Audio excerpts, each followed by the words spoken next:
Bom dia, boa tarde, boa noite, seja qual for o horário que você está vendo esse vídeo. Meu nome é Thales, eu sou do 7º período de Direito do MON, da Unipac. E eu estou aqui para falar sobre ação de divisão de terras. Porém, antes de adentrar sobre a ação de divisão de terras, é importante a gente ter um breve conhecimento sobre a ação de demarcação, pois elas são bem parecidas e para evitar a confusão. A ação de demarcação de terras tem a finalidade de estabelecer limites entre prédios vizinhos ou reavivar limites que já existiam, mas que se encontram apagados, ao passo que a ação de divisão de terras tem a finalidade de extinguir uma comunhão e estabelecer um individualismo entre os condôminos, isso em torno de um prédio só.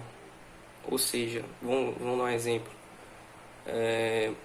Meu pai é dono de uma fazenda e ele vai lá e morre. Aí, até então, ficou para os filhos. Eu só tenho eu e mais um irmão.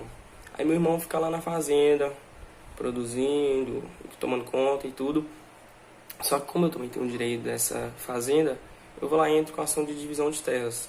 Porque eu também estou querendo produzir, estou querendo fazer uma casa lá.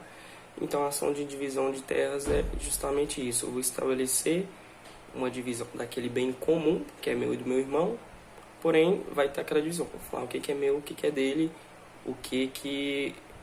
onde que eu vou poder produzir, onde que meu irmão vai poder produzir. Na ação de divisão de terras, a legitimidade passiva é qualquer dos condôminos, sendo que a legitimidade passiva ela se estende ao usufrutuário, a pessoa a quem o usufruto foi constituído, ao usuário e ao infituita, sendo que também poderão ser intimadas terceiros que têm interesse na causa. É importante falar também que o requisito principal para essa ação é que o bem ele seja divisível, óbvio, né?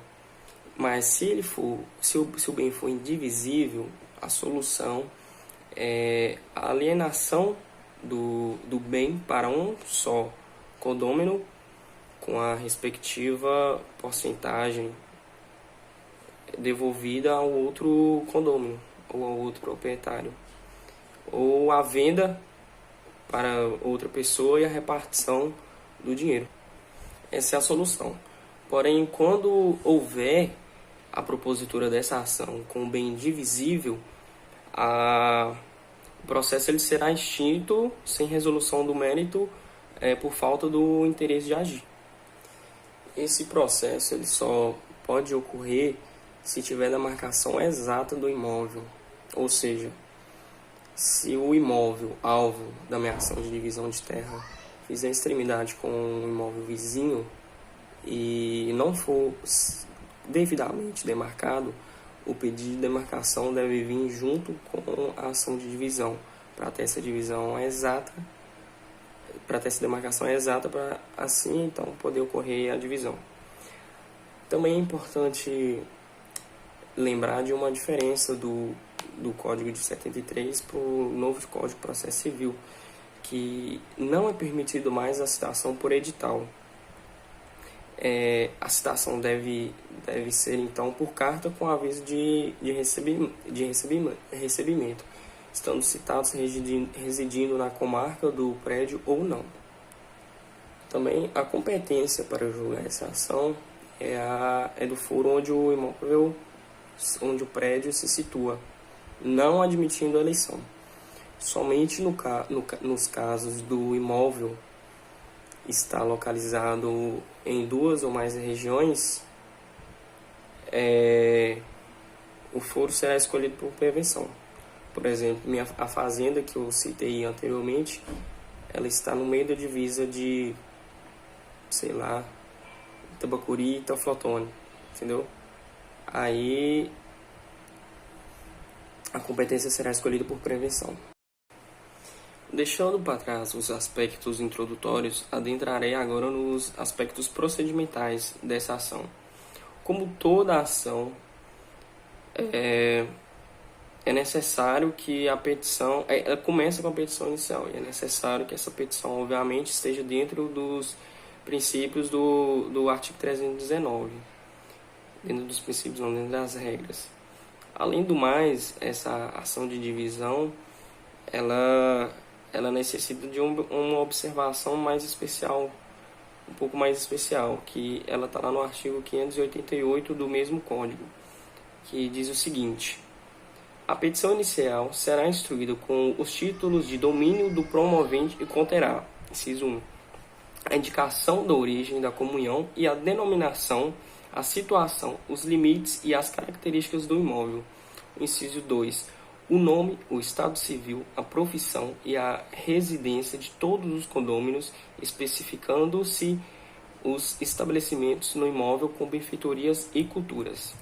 O inciso 3 fala as benfeitorias comuns, ou seja, esses 3 incisos do artigo 588 devem obrigatoriamente estar contidos na petição inicial para a ação de divisão de terras, pois senão ela será inepta.